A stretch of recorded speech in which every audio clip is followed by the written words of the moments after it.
नमस्कार दोस्तों, आप सभी का स्वागत है आज की इस वीडियो में। आज मैं आपको बहुत ही जबरदस्त कहानी बताने वाला हूं कि कैसे जाने अनजाने में हुई घटना हमारा जीवन बदल सकती है। तो चलिए इस वीडियो को हम शुरू करते हैं।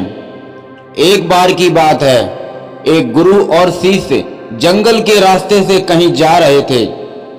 तो रास्ते में उन्हें शाम होने लगी और उनको प्यास लगी।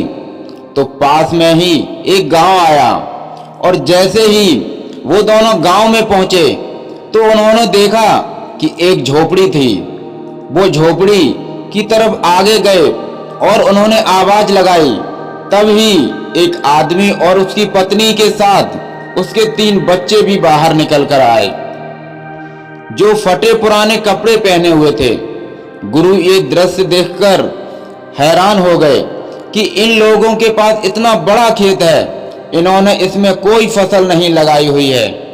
तो गुरु ने बिना कुछ कहे हुए उन दोनों से पानी की आग्रह की कि हमें थोड़ा पानी मिल सकता है। तो उन्होंने गुरु और शिष्य को पानी पिलाया। अचानक गुरु ने कहा कि आप लोगों के पास इतना बड़ा खेत है, लेकिन इसमें मैंने देखा आपने तो कोई फसल नहीं की हुई है।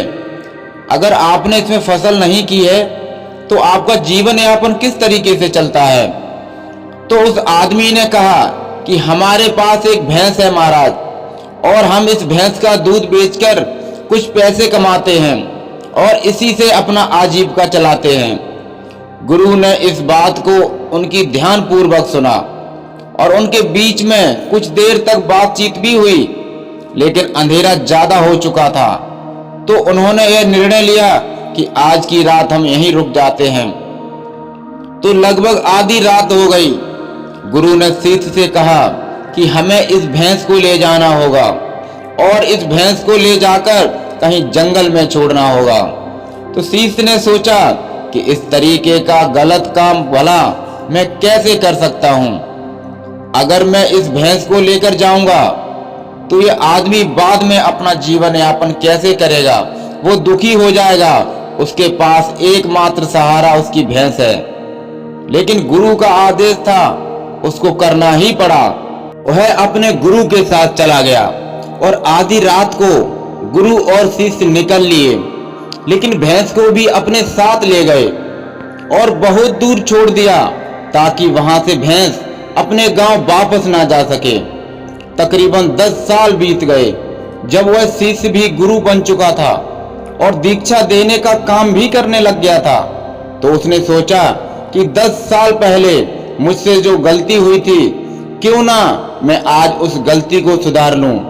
और मुझे उस आदमी के पास जाना चाहिए।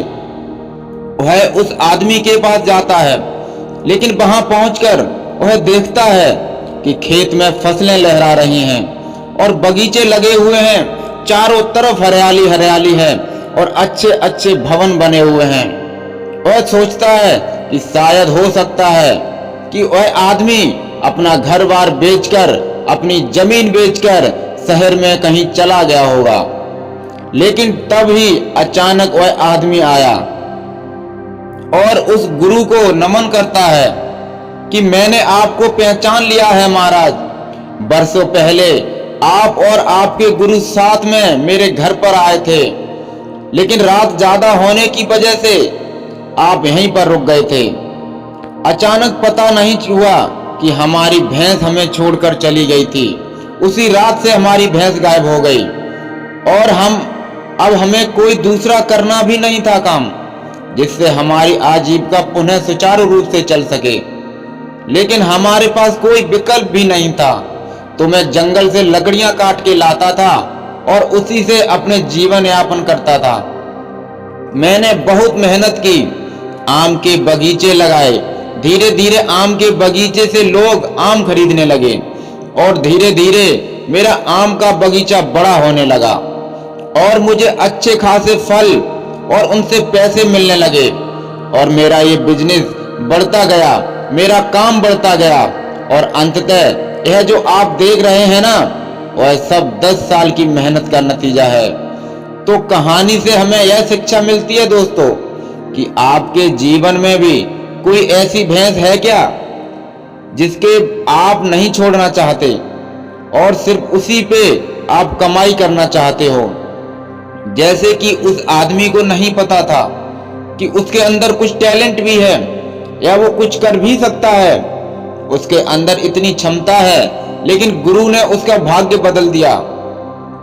हमेशा परिवर्तन तभी होता है दोस्तों, जब आपके पास कोई विकल्प नहीं होता है। और जब आपके पास कोई विकल्प भी नहीं होता है तो सिर्फ आपके पास जो रास्ता होता है आप उसी पर चलते हैं। और जब आप उसी रास्ते पर चलने लगते हैं तो आपको जीवन में सफलता मिलती जाती है। अंत में यही कहूंगा दोस्तों, इस तरह की कहानियों को पढ़ते रहिए और देखते रहिए, जिससे कि आपके अंदर मोटिवेशन आता रहे और आप अपने जीवन में सफलता पाते रहें। क्योंकि हमें जीवन में कभी भी किसी एक चीज पर निर्भर नहीं रहना चाहिए। हमें हर क्षेत्र में हर क्षेत्र का ज्ञान लेना रहना चाहिए और हर क्षेत्र में अपना काम का अनुभव लेते रहना चाहिए। हमें हर हमेशा कुछ नया करते रहना चाहिए। किसी एक ही वस्तु या किसी एक ही काम पर निर्भर ना रहें। अगर भविष्य में अगर वो काम ठप हो गया आपका, तो आप जीवन में क्या करेंगे? इसीलिए अपने पैसे आने का जरिया एक नहीं होना चाहिए। हमेशा पैसे आने का जरिया अनेक बनाओ, एक से ज्यादा बनाओ। और दोस्तों, अगर आपको इस वीडियो में कुछ सीख मिली हो तो वीडियो को लाइक एंड अपने दोस्तों को शेयर जरूर करें। और अगर चैनल पर नए हैं तो इस वीडियो को और चैनल को सब्सक्राइब जरूर करें। धन्यवाद।